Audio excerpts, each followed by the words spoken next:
A minute in my life as dialysis admin.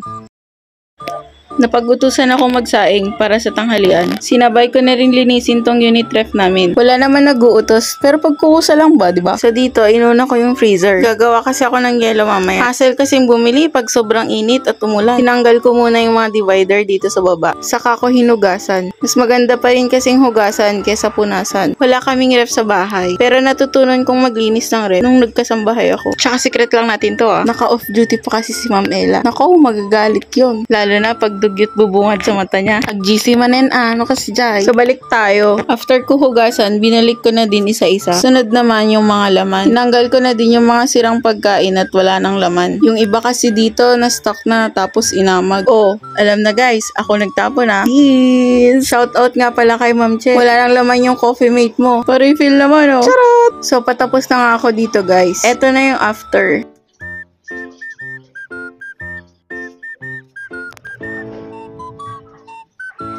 Grabe yung pawis ko dito. Perdi yung aircon dito Para kang piyik sa loob ng pantry. Grabe, permi, OA. Ano santay latan George? Nyangay nga rude. Sa susunod ulit, bye-bye!